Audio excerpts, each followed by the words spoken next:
All right. Well, I don't have Dylan or Eric here with me because maybe some scheduling confusion with the everything going on and the schedule change coming up here. So I'm going to run solo here until we have maybe one of those guys popping in here. But if not, it's just going to be the Nick Kendall morning show for breakfast. So let's give it a second to breathe while we get Facebook in here. And yeah, good morning, everybody. It is Wednesday morning, our last Wednesday show. We are going to be changing from Monday Wednesdays to Mondays and Fridays starting next week. So that'll be fun to look forward to. Why are we doing that? Nick has a big boy job now after moving to Denver. So not that this isn't a big boy job, but going to be working on my obviously epidemiology science work at CU Anschutz. So that'll be a lot of fun. And want to say hello to everybody in the chat. Obviously, I'm Nick Kendall here. Make sure you guys are following me on Twitter. And we're going to talk Broncos Chiefs today and answer your guys' questions as well. Maybe a little bit shorter show today since I'm running solo. But that's fine. I do have Summit here who's hopefully going to behave in the background, but hopefully everybody in the chat behaving in the background as well. We got Michael Ronquillo coming in, says hit those thumbs up and subscribe to Mile High Huddle podcast on YouTube. Go Bo Broncos. Appreciate you. Hit those thumbs up and subscribe. We got it twice. Go Bo Broncos. Go Michael. Appreciate you. Proud Zenial says, let's go Broncos. FTC, thank you guys both for being members, as well as our guy David Yunkin in the house saying, how's it an upset if Denver wins? Doesn't sound like Broncos fans to me when you title the podcast like this to me. David, I just went with the upset because that's what Vegas is saying. Broncos are currently a 4-point dog. So by betting standards, they are the underdog, and it would be an upset if Denver won. So that's actually one reason I titled it like that, because I wanted to talk about if it was disrespectful to the Broncos to have them be a 4-point home dog. You don't typically see that. A lot of times teams will lay 2.5, 3 points for the home field advantage. So by this, like a neutral field, Chiefs would be favored by 7, maybe Chiefs favored by 8 at home-ish, more than that. So I think actually college, the home field, whatever the lane points at home field is a little bit higher than the NFL, but I digress. Yeah, Denver is an underdog. They're 8-2. The Chiefs are 5-4, but Vegas is not buying the Broncos, and they're still very much buying the Chiefs. Broncos, I think, are 10th or 11th in Super Bowl odds, despite being NFL league best record, tied best record 8-2, with the Chiefs being the favorite for Super Bowl odds at 5-4. So yeah, pretty darn wild to see all of that come out. But yeah, I did want to get into it with that as well. And you guys are going to have to, since I'm going solo, I'm going to have to mute and cough myself because I'm still dealing with a cold here from getting it at the little guy at daycare. So excuse me, I got a cough. All righty. Doing okay. I got coffee. Thank God for that. Dave Glassman has Wednesday and Friday, the new schedule going forward. It's going to be Mondays and Fridays. I'm going to do Wednesdays. I'm going to be doing the Falcons with Scott. Scott didn't want to move his Falcons show an hour earlier. The other thing is we're going to be going an hour earlier on the Broncos show as well because I got to get my butt into the office. So if we are going to be going at 6:30 a.m. Mountain Time. So you guys got to be morning people like me. Maybe you're going to be joining me for some 14ers in the summer if I can get your guys' schedule up and at it an hour earlier. We got Stella coming in here. Says, morning, ladies and gents. Good to see you. Hope you're doing well. I'm going to message in the group chat that we have here about the Broncos game as well. See if Eric or Dylan will join me.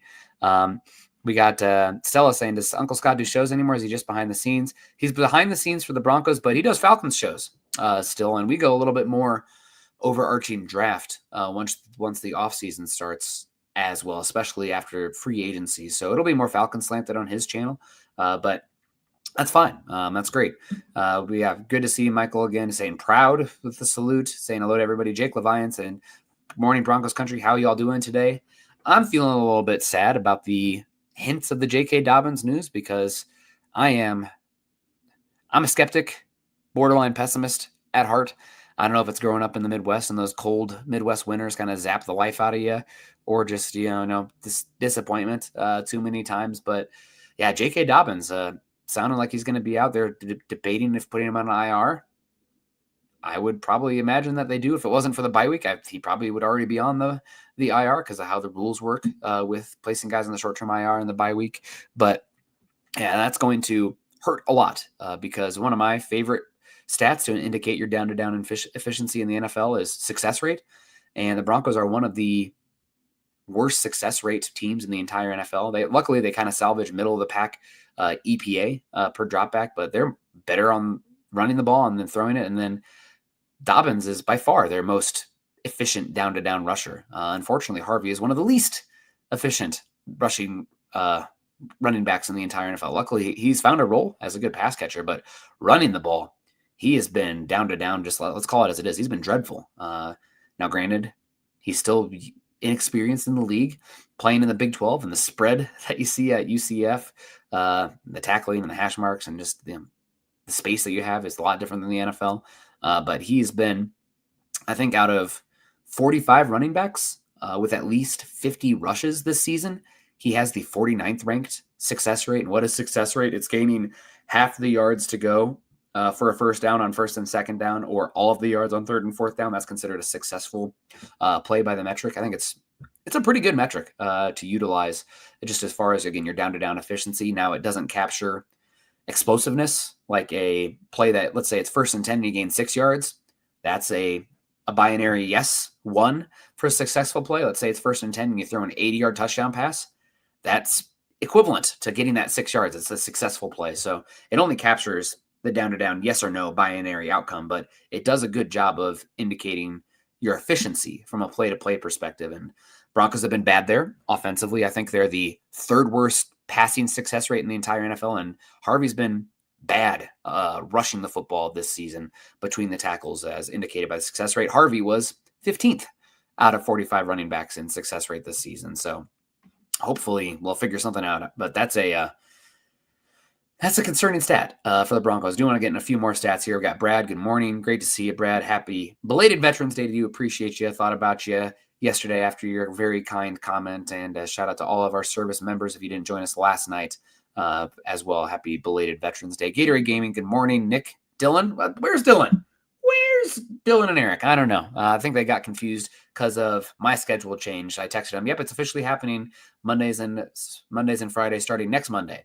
They probably thought it was today. So they get this week, this Wednesday and Friday off. God bless them. I can go live by myself for a little bit. I wish I didn't have this gosh darn cold and sound even more nasally and nerdy than normal. But what can you do? We got Formula Salty Thunder saying, "What's up, Summit? Summit, what are you doing?" Okay, well, he's not joining me. He's not helping me out at all. Casey Nickel comes in. Casey, a new profile picture, or maybe it's just because it's different than what's on Twitter, but good to see you. Said this game feels odd. Denver's getting blown out, or it's Nick's return to form, and Sean opens up the tempo playbook. Honest to God, I mean, what I hope is that the Broncos just smoke them. But I think it would be hilarious if the Broncos continue to do what they have done this season, is drag the Chiefs into the mud and win just the ugliest, most confounding, not repeatable in theory, but repeatable game. Like, let's see, make them look like the Jets, just a really ugly football game. Now, granted, I'm messed up in the head because I've had to watch Iowa football for so long, and they have been the kings of winning ugly. Oh my God, how are they winning these games, football games? And the Broncos are kind of turning into that a little bit as well this season. So I don't know. A win is a win. You can get upset about frustrating games like the Titans game, the Jets game, the Raiders game as well, like not good teams and playing down to your competition and making just so many unforced errors.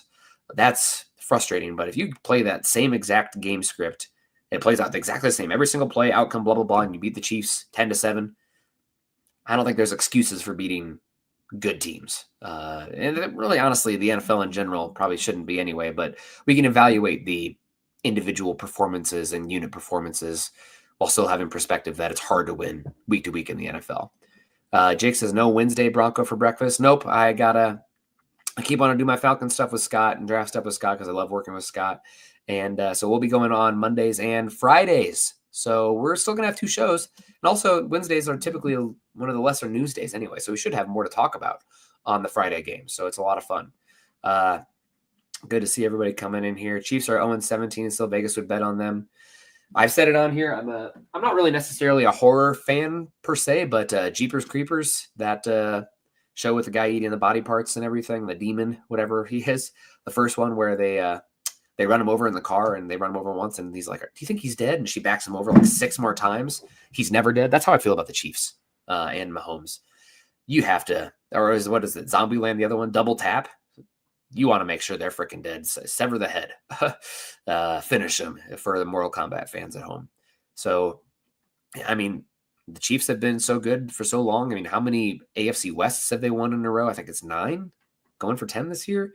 They played in like an ungodly amount of AFC championship games in a row as well. They've earned it. I mean, it's frustrating. I know that Bronco fans are very frustrated about the media and everybody piling on the Broncos for how, Bo Nix is playing, the offense is playing, and how they're phonies. And you see the Monday night game with the Eagles and the Packers, like, oh, should the Eagles and the Packers be drafting quarterbacks? Or Mahomes has a bad game 2 weeks ago. Oh, why aren't they jumping on him? Bo Nix has not been overall a great baseline level quarterback. He's probably closer to average than anything else, and he's probably closer to slightly below average than above average. If you're breaking it down into quarters, he's probably in the first quarter being the elite guys, second quarter being franchise guys, third quarters being like viable starters, fourth quarter being unplayable. He's probably upper of the third, bottom of the second, right there in the median. The stats bear it out, even though he's been erratic this season. I mean, and for a rookie quarterback, that's fine. 1.5 years, that's fine. You don't have to lie about him and be hyperbolic either direction. God, the discussion drive me crazy with the extremes on that. But either way, Denver's got a chance at this one. I don't even know where I was going with that. I'm on a roll. Nobody's here to cut me off. Love Eric. I miss Scott's shiny forehead. Yeah, Scott, actually, I was very lucky to see Scott and his son, Sean, in Denver for some brunch on Sunday. He was out here checking out Air Force Academy. So a lot of fun. Yeah, Jake says, being a scientist, an Iowa fan, and a Broncos fan. Yeah, probably. Donkey Week has arrived. Good to see a tailgater. I will say, Chiefs fans, opposing fans are all welcome. I'm not here for the talking necessarily. If you want to talk like actual football, like academically, intelligently, that's fine. But if it's, so-and-so's mom's a you-know-what or just, BS, I am not here for it. We'll boot you for that. And that goes for Broncos fans as well. This is there's places for that level of degradation and knuckle-dragging fandom, and God bless them, but that is not here. Except from the hosts. Of course, I'll drag my knuckles all I want. Corey Johnson says, Savion Jones, such a great athlete for his size. Coaching staff has turned every late red pass rusher into a monster. How long do we see until we see the same from Jones? Jones will be out there once he's not a liability against the run. You're probably a off-season program away from getting a little bit more strength and technique in that. What I will say is that you don't necessarily need him right now with the depth that you've had and the emergence of Owazarike as well, who's been a really good, for your last guy in defensive lineman, he's playing pretty good, and you still have a year and a half of cost control of him as well. So he's part of the rotation next season. Honestly, with how he's playing, you're probably, depending on the contract, being like, okay, you're kind of sliding, not a 1-for-1, don't get me wrong, but maybe sliding in and eating into some of Roach's snaps in 2026. But we will see with Savion Jones. He's really, really athletic, a good pass rusher. Right now, he's too much of a liability against the run, handling double teams, anchoring at the point of attack to be on the field. Yeah. Jacob says the referee has a 22% home win percentage. That's not good. That's actually pretty crazy. Hit me up on Twitter. Show me the source of that stat. Not that I'm doubting you, but I want to dig into that a little bit more. Chase Wellner says the Nick Show. So the title's never changed. It's always been the Nick Show. Welcome. No, I'm just kidding. Of course, it's actually the Summit Show. As long as he doesn't lick his manhood, he's welcome to hang out in the background here. David Schlosser Jr. coming in saying, good morning at Broncos Country. Everybody leave a like. Yeah, leave a like. Drop a super chat. It'll be great to see. Adrian Hill reffing the game. Chiefs are 4-0 and he's reffing. You don't love to see that. Jerron Washington says the Chiefs think they're going to come into Denver and beat us easily. No, they won't. Our offense will be a lot better on Sunday. Jerron, I wish I could have the same faith as you. It's going to be harder for them to be worse. But right now, I started the show with all the stats there. The only thing the Broncos do well consistently on offense is hand the ball off to J.K. Dobbins. Everything else is volatile. Just you cannot depend on it. You cannot depend on Bo Nix in the drop back pass game right now for all 4 quarters. Can't depend on RJ Harvey. And again, it's piling on the offense right now. Penalties and special teams and lack of takeaways by the defense are also massive areas where this team could improve, of course, but they don't take as much of the pie chart of influence, if you will, as the quarterback, of course, because it's the freaking NFL, right? Tailgater calling for a 20-20 tie. That would be hilarious. Can we make it a 0-0 tie? Is there somebody will have to help me out here? There's the Beamer Virginia Tech meme where it's a 0-0 maybe, or maybe it's like 3-0 and his like arms are in the air. That would be hilarious for the Broncos as well. A lot of fun. Roy Osborne. Good morning, Nick. Have my Lion coffee with me, ready to talk some football. I need to take a sip. I've been just going at it. Appreciate you guys. I see Dylan texting me. He's going to be on Facebook chat. I'm not sure what's going on. Appreciate you guys. Let me do that. Corey H says the eyeball test with Bo, he doesn't look good. I know a lot of people, especially because it doesn't go against their wishes for the quarterback position, will really degrade some of the advanced statistics. But football is such a great game because it's a small sample size sport. There are so many interacting variables. It's not like baseball where like stats are really, really, really indicative of performance. But what you have to do in football is first off, you have to understand what the stats mean and how valuable they are and what they're actually indicating. And then match that to the film. Right now, Bo's eye test overall is frustrating. And again, it comes down to he's just a really volatile quarterback right now. The lows are really, really low, like one of the worst quarterbacks in football level low, but he has a bunch of highs as well. So it's like, God, we see you have the ability to do that. Why do you have to wait until the fourth quarter? What's going on with the mechanics, the fundamentals right now? I hate to be so boring and say that word so many times on these shows, but like the drop back, the footwork, the going through progressions, the not bailing on clean pockets, not getting to the check down too soon. It's there on tape. I bet Sean Payton, Bo Nix have forgotten more football than I'll ever learn. I'm not going to be here on the far left side, or I guess that side for you guys, the Dunning-Kruger curve. I understand that I know some, and oh my God, there's so much that I don't know, and we'll never know. But I think it's pretty easy to watch the tape and be like, oh, what is going on with just the basics of quarterback mechanics? Maybe he's hurt. I don't know. But yeah, the eye test right now says Bo has the ability to be top 12, top 10 quarterback, but right now the down-to-down stuff is just not good enough for the Broncos, which is frustrating. I think that leads to a lot of frustration, and it depends on your mindset and perspective. Oh, he's great sometimes. He can do that all the time. Why don't they just call the no huddle, Bo Nix, unleash offense? Probably no way to run an offense. And really, the quarterback's only as good as the down-to-down baseline overall. Still time, though. Still plenty of time. AJ comes in and says, when Bo's back has been against the wall, he's always played well. Going back to Auburn, hoping to show up Sunday. That would be good. I would love him to play like he did at Arrowhead last season. That would be unbelievable. Just the overall control of the game. Now, can the Broncos grind out drives with where their running back room is if J.K. Dobbins is out? I don't know, man. I don't know, but it's going to take a Herculean effort. Jay Brew comes in and says, let's go Broncos. M1ST4J says, Harvey's look good. He just doesn't have many yards because Dobbins gets more touches. I think the offense has seen their woes over this mini bye. I think they are going to look good. I hope so. Chiefs defense is middle of the pack. They love to run that cover zero blitz more than anybody in the NFL, but Bo Nix has actually been pretty good under pressure this season. He's been pretty good while blitzed. He has been bad. I just call it as it is. When your stats are overall average, and I can say that some are good, that probably means that some are bad to even it out, right? And he's been bad against zone and against 3 and 4 man pressures this season on the whole, but especially zone coverage, but bottom 10 quarterback in those. And that's not all. Again, every single stat in football, people point to EPA as not being good. Like, that's not a good stat. We won't use that, but it's like, it's a team stat. Touchdowns are a team stat too. So are passing touchdowns. It's freaking football. You do your best to isolate it. But every single stat in football is a system stat in the end.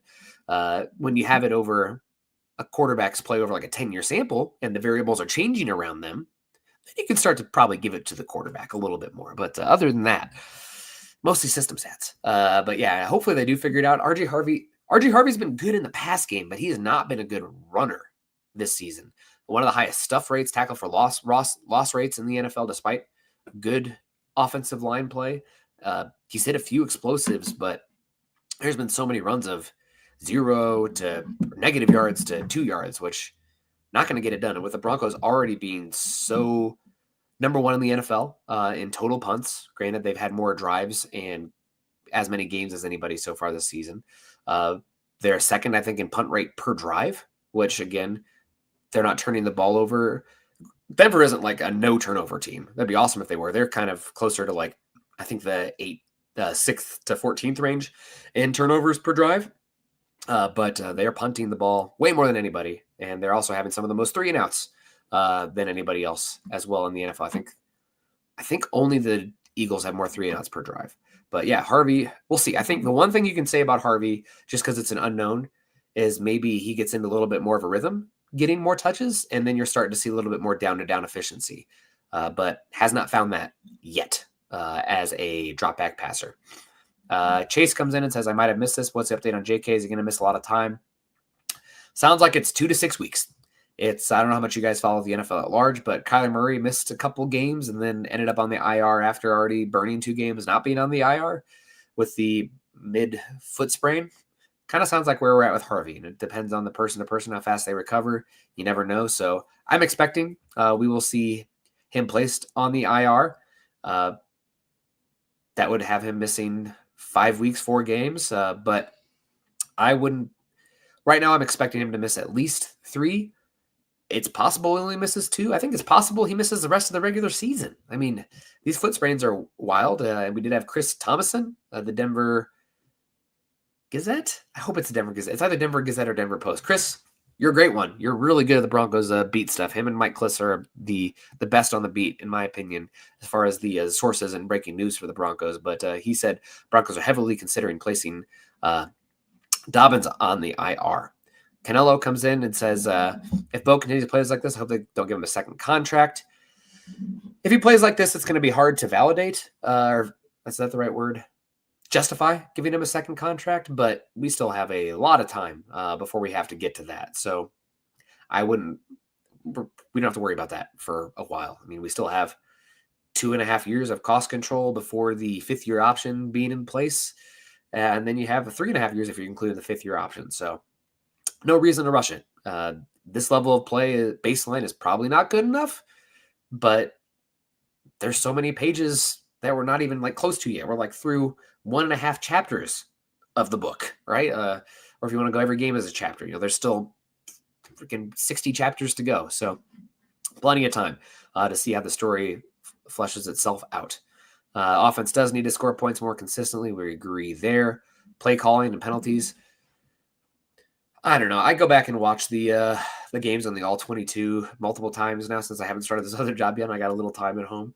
But I don't know the exact play call, but I understand the concepts and I can decipher what the defense is being called. And it seems like a lot of times there are plays where Bo Nix isn't trusting what he's seeing. He's bailing on the pocket too soon, and he's just not ripping it. I don't know if he's hurt, sophomore slump, whatever you want to call it. I don't think the play calls are egregious. Also, there's a lot of good stats out there. Pass rate over expected. So what is that? Is if you call a runner a pass over the overall sample of every play from that down and distance in recorded football history. And if you're going against the grain or with the grain, it'll put you on either side. And Broncos right now are in middle of the pack in pass rate over expected. So they're not passing the ball like crazy amount more than you'd expect based on the situation of the football. I think the issue is more so you don't have an elite quarterback right now, and you are playing down and distance behind the sticks way too often because of penalties and the inconsistent success rate that we're seeing. So that's leading to plays that typically you see more pass, but for the Broncos, they should probably be leaning more towards the run than they are to protect their quarterback and just to make sure he's not passing the ball 40 times a game. That's a losing formula, I think, right now for the Broncos. But it's interesting. Formula say my fantasy team's falling apart. I am first place in both my leagues, and I am the number one scorer in one of my leagues and the second highest scorer in the other. I have Josh Jacobs and JSN in both my leagues, and they've been great. I also went against Jonathan Taylor the week prior, so that was great as well. We got Dylan maybe hopping in here as well, hanging out with us. But first, we got M1ST. There's Dylan. Good to see you. I'm going to take full blame. This is Buck Stops here. I'll be Sean Payton here and say that I did not communicate the best of what the plans were going forward with our time and schedule change. So we're here Wednesday. We won't be here Friday until next week, where we're going live at 6:30 a.m. Dylan, welcome to the 5:30 Pacific time grind. God bless you. But thank you to M1ST4J gifting the 5 memberships here. God bless you, man. That helps so much. And Dylan, great to see you. Thank you. I'm going to take a swig of coffee while you say hello to the chat for this last 20, 30 minutes. And I wish I had some Kleenex next to me. I am just snotty as can be, more than my soul normally is. Yeah, no worries, man. Happy to be here and give you a little bit of a break. Looks like the chat's popping today and whatnot. But, man, yeah, I shot up out of bed. I saw your text and I was like, oh, no. So I hopped up, threw a shirt on. Sorry for the background, Chad. We'll make up for that next time. But, yeah, I mean, it's going to be a tough matchup. This is the measuring stick game for sure with the Broncos. So is the offense going to come alive minus J.K. Dobbins? We'll see. I'm going to say this is not a measuring stick game for the Broncos. Just to push back immediately. Dylan, welcome in. Screw you. I'm going to be contrarian. No, Denver's an underdog, and they're missing Alex Singleton. They're going to be missing their best player in Patrick Surtain, most valuable player in Patrick Surtain. The Chiefs need this game more than the Broncos need this game. They're coming off a bye. Andy Reid is something like it's freaking. When the schedule was released, I was immediately pissed because, like, of course, they give the Chiefs the bye week before playing on Denver, and which is like the most important game for the Broncos on the season to have. Andy Reid is something like 24-4 as a head coach. Coming off the bye week. Now, granted, Denver has the mini bye, but like that's freaking ridiculous to have them be that good coming off the bye. Luckily, I guess for the Broncos, even if the Broncos lose, hopefully they beat up the Chiefs pretty bad, and then the Chiefs are playing the Colts, who have a bye week this upcoming week. So advantage Colts. Maybe that's unfortunate as well if it's coming down to 1 seed, 2 seed, and everything for the Broncos. So maybe a double whammy, but I don't really. I mean, I'd rather get the 1 seed obviously than the Colts, but even more than that, I'd rather guarantee the Broncos get the AFC West. So I guess beat the absolute brakes off of them. Indy. We got Coach Chris coming in, $20 super chat. God bless you, Coach Chris. Great to see you. Hopefully you guys are enjoying the vertical format as well on the other side. Kind of a new thing going on here with your people listening and watching on YouTube. Couldn't figure it out last night without Scott's help, but I figured it out today. So he says, traveling right now. Good morning, Broncos family. Just purchased 4 front row tickets to the Jags game. Excited. Yeah, that might be the Broncos' most winnable game the rest of the season. I don't know. Like the Commanders and the Raiders are worse, but it's much harder to play at Denver. So that's awesome. Good for you guys. I'm bummed to see Travis Hunter won't be playing with going on the IR with the LCL surgery and injury, but really awesome to see that, Coach Chris. Maybe I'll end up back grabbing some tickets as well. We'll see. Yeah, man, that should be an interesting game, especially sans Brian Thomas Jr. If he's back by then, we'll see. And then Travis Hunter, man, that sucks. But the Broncos will end up playing Jacoby Myers this year, I guess. So yeah, we'll see. Parker Washington's been pretty good for the Jags as well. So second-year player, Penn State, I want to say. It's off the top of my head. I don't know. A wide receiver, I'll fully admit it, even though I was pounding the table for Egbuka last year. My hit rate on wide receiver is probably the lowest of any position in the draft. So it's valuable, but I tend to fall in love with the giant athletes, and that's why I tend to do well with defensive line and offensive line. Wide receiver is much more skill-oriented, like is Justin Jefferson or Jackson Smith-Njigba or Puka Nacua the best, height, weight, speed freak athlete out there? No. So that's a harder one for me. I'll just fully admit it. And that's you gotta admit your flaws. I will admit mine just like I'll admit the Broncos. Not a flaw. First, after gifting 5 super chats and now $50 super chat. God bless you. He says, I understand inconsistency, but we are so negative, it seems, towards our Broncos. I don't think Harvey is getting enough credit. He looks good, in my opinion, going into the game. I think we'll see a dominant team. It's just a gut feeling. I'm sorry, M1ST4J. I tend to be critical. I want, maybe it's pushback because of what's facing me in my phone is the glazing and overlooking and excuses for players and things where I'm like always striving for perfection and improvement. I think it's the team building mind here where I'm hypercritical. So like thinking towards the draft, like what are the areas of the roster that need to be improved upon? So I'm looking for the weaknesses and areas to get better. But Denver is doing a lot of things well right now. They obviously the best sack differential, one of the best sack differentials in NFL history so far. And that's credit to the offensive line. That's credit to Bo Nix. That's credit to the defensive line. That's credit to the coverage. That's credit to the coaching staff. Everything in football is interconnected. That's why it's the best game. But they're doing that really well. And of course, shout out to the coverage guys as well. Now, granted, you've played the Raiders without Jacoby Myers, and you played the Texans with Davis Mills coming in. Granted, Davis Mills looked pretty good against the Jags, but in the fourth quarter there. But yeah, you got to give him some credit. And the Broncos right now, I did a show on Saturday night, Dylan, this week with Mike, the Mic'd Up show, and they said a last minute thing.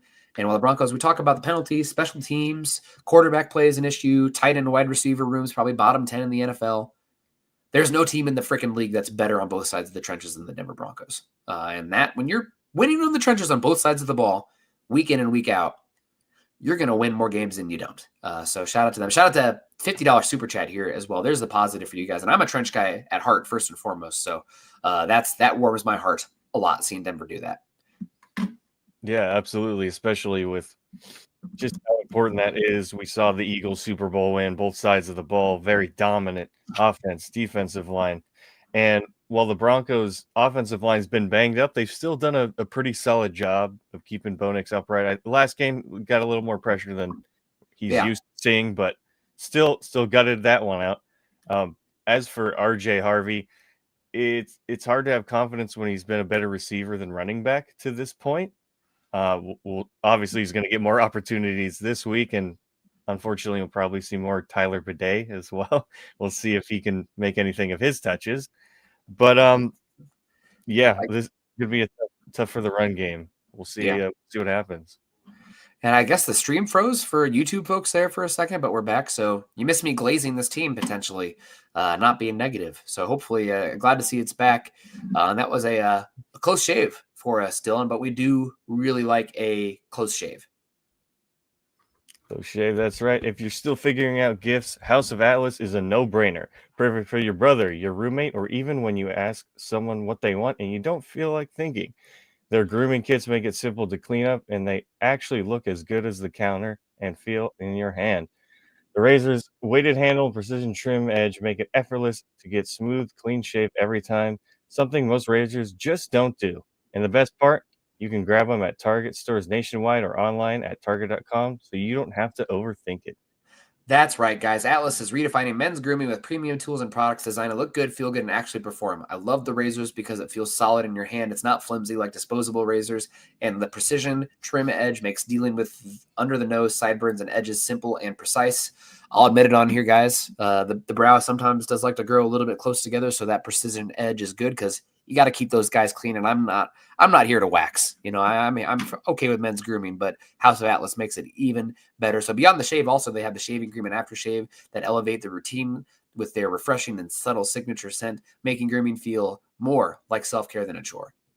So don't stress over last-minute gifts or settle for shaving products that don't deliver. This holiday season, give yourself or someone on your list the upgrade they deserve with House of Atlas. Grab it at Target stores nationwide or online at target.com. We need more energy, Dylan. Dylan just woke up, so it's okay. Appreciate Tailgater. See, this is my second cup of coffee. I've been up for a bit already. When you have a kid screaming at you, throwing eggs across the floor that you just made for him, you get a little bit more adrenaline going. We got Jermaine in the house. Good morning, guys. Go Broncos. Yeah, the big key for me in this one, Dylan, obviously, I hate to do this because it's just so freaking basic, but like, can the Broncos win a turnover battle +2? Like, for once, I know they finally had a takeaway, but I think they ended up losing the takeaway battle versus the Raiders -1. It was either even or -1. I did put out the I don't know if you guys follow me on Twitter, but every once in a while I'll break out the turnover wizard, like saying I summon the turnover, and I'm telling you, there's something unbelievable about it because it worked. Like that, I posted it, and that very next play was the DeAndre Tillman interception. So I don't break it out every drive. It has to be like, okay, I'm feeling it right now. I wish I'd have done it for the punt because I was with a few friends, the blocked punt, because I was with a few friends, Dylan. I saw the lineup, and I'm like, to my friend Caitlin who was sitting next to me, like, they're gonna block this punt, and they did. So she'd have to verify for that one for you guys. But yeah, it's gonna be a. I'd love to see the Broncos take the ball away. The Chiefs do not have a very good run game. They're also not very good at stopping the run, but the Broncos aren't really good running down to down without Dobbins on the field, so we'll see what happens. The key for me in this one, and Tailgater, I mean, you've been respectful in this chat. You might turn on me here for this one, but the Broncos need to beat the absolute tar out of Patrick Mahomes. And I know like everybody's doubting the Broncos. I'm doubting the Broncos. You can call me a hater as well. People calling them dirty. People in the NFL already really don't like Sean Payton because he's kind of a you-know-what as well to a lot of people. It rubs them the wrong way. He's our a-hole, though, so we love him in the end. But I think Denver needs to embrace the villain role here. Now, I'm not saying like really, really late, egregious Captain Insano poking the eyes out kind of stuff here. Like we don't need a Aqib Talib on the road in Indianapolis against Dwayne Allen. Was that the name of the tight end that he gouged his eye? I don't remember. From Clemson. I remember that. Same draft as Colby Fleener. But we do need Denver to play to the echo of the whistle. And if Patrick Mahomes is doing that BS where he's like using the sideline to like, draw defenders and get like 3 extra more yards, tackle through him. 15-yard penalty, fine. Let's get a GoFundMe going for this right now. I think that this is a game where Denver's done a lot this season where they've bloodied and battered quarterbacks. This needs to be no different. You need to play unchained, uninhibited, and there's obviously a fine line between playing so dirty that you're costing your team the game, but the Chiefs need to be fearful of this one. Patrick Mahomes needs to be fearful of escaping the pocket and extending plays. So I'm looking for them to punish the Chiefs offense. I want Mahomes to feel it the next day. I'm not cheering for season-ending injury or anything like that. Like, don't get me wrong, but I want them to beat the absolute hell out of him in this game.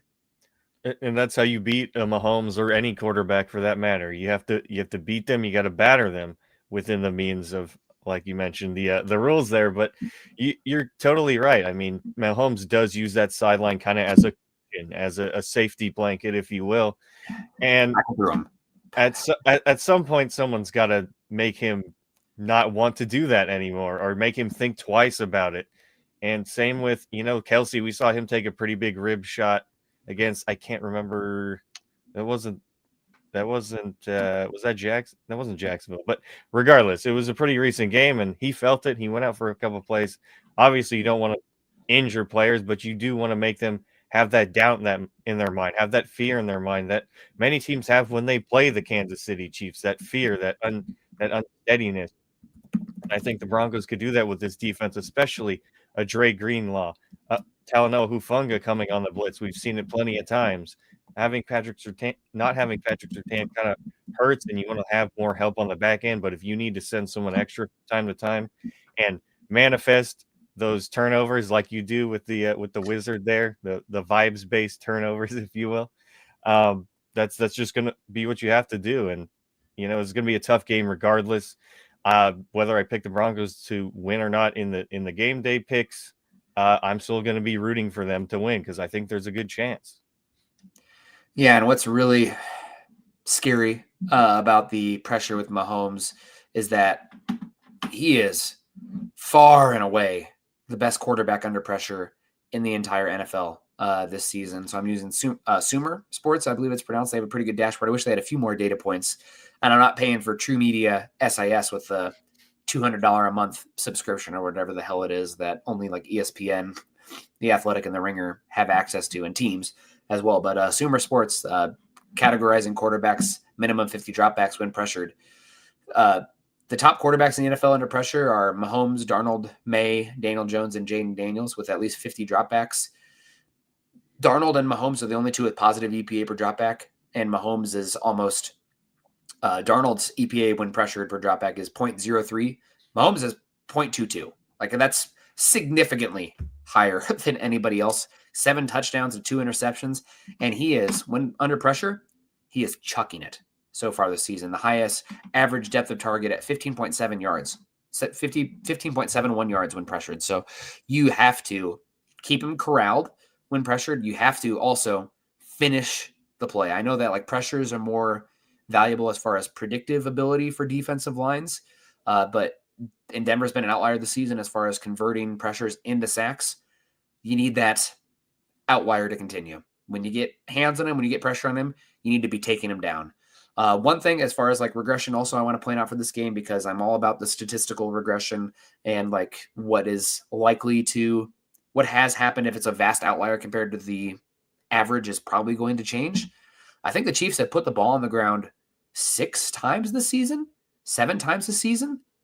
They've recovered every single one, which is, that's a 50-50 proposition. Kind of like your one-score games where the Chiefs have the worst luck on that one this season. The Broncos have pretty good luck on that one. The Chiefs' fumble luck this season has been unsustainable. Let's put it that way. So hit Mahomes, pop the ball out, and let's get on top of the football. I'm hoping the takeaways start to regress positively for the Broncos, but fumble is one that it should be 50-50 going forward. So hopefully that's one that we have a little bit of positive bounce for the Broncos this one. Yeah, and the Broncos have the ability to do it, especially with how explosive Nick Bonito is off the edge. And I know they're going to try and neutralize this pass rush, trying to get the ball out quick, maybe run the ball. But Nick Bonito and Cooper, they're going to get theirs, especially the interior of the defensive line as well. It's just a matter of if they can get that ball out and get it away from Mahomes. Like you mentioned, they just the ball literally seems to bounce their way. So got to create those turnovers. That's one thing that this defense has not done super well this season beyond future tight end DeAndre Tillman. Will hopefully he can get exact running back, tight end. Hey, offensive weapon maybe. There you go. But yeah, maybe he gets another interception. Someone's got to step up in that department though and get a turnover, because that's where this defense is kind of hurting, and it gives a little extra help to an offense that sputters quite a bit. Yeah, incredible. Hopefully that's something that we see here. Eric's giving me a hard time in the chat. He's awake. He's saying I'm stupid for not having it Friday this week. Well, Eric, now we get Friday off, so that's good. Whose birthday is it? Gabe says happy birthday. I must have missed it in the chat. Whoever's birthday it is, happy birthday. Shout out to you, November 12th. Oh, Tailgater here.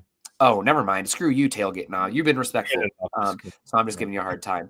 But happy birthday. Don't drink and drive. I don't know how old you are, but be safe and have a good time. So, Dylan, this is our last show before the game.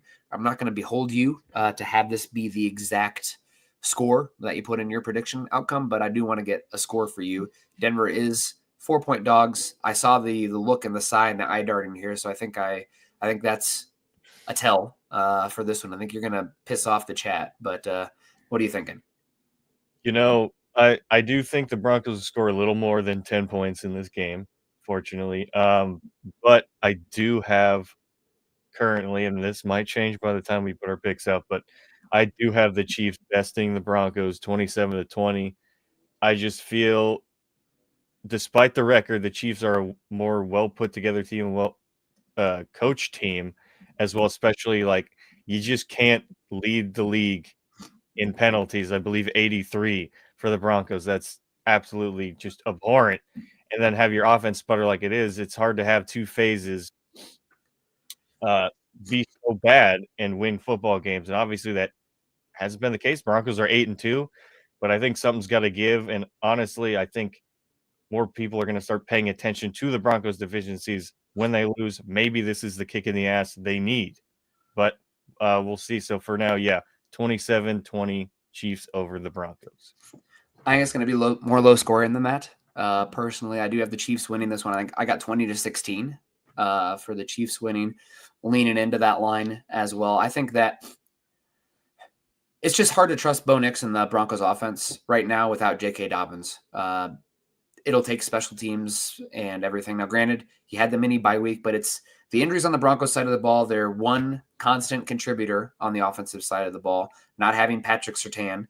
So that kind of changes what you can do in terms of Russian coverage on the defensive side of the ball. And then the NFL gifting the Chiefs the bye week before going to play at Denver. It's just too many factors that are saying that the Chiefs end up winning this one.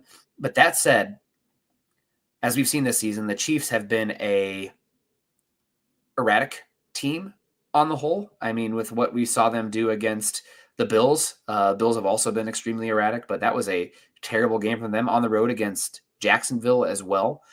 Denver has been in the game itself inconsistent, but consistent week to week. So we don't know exactly what Chiefs team we will get. I think, though, unfortunately, with the bye week that they got, I have a hard time picking Denver to win this one without Dobbins. This is probably the most important game of Bo Nix's career so far, which is unfair because he's playing like he has pressure beyond what's actually there for him right now. So hopefully he see him rise to the occasion with the pressure, kind of like we've seen in the fourth quarter. But he needs to play calmer and run the offense, hit the open guy, get through your reads. It's a big one without Dobbins in this Chiefs game. I don't think that if Denver loses this game, they necessarily lose the AFC West. But if they win this game, I think they win the AFC West. So it's all there in front of them. We'll see what happens. Shout out to the chat for coming in, hanging out today. Shout out to Dylan for last minute. Appreciate everyone. Super chats and all of that. M1ST4J, Coach Chris, you guys are killing it. Shout out to House of Atlas as well. Dylan, thanks for joining. Appreciate you. Follow us on Twitter, Dylan Von Arcs MHH, and I'm at Nick Kennel MHH. Also at Mile High Huddle, at Facebook.com/Mile High Huddle and Facebook.com/Mile High Huddle Pod. And as the ticker says there underneath, please subscribe, like, and share over on YouTube. Become a member, all that fun stuff.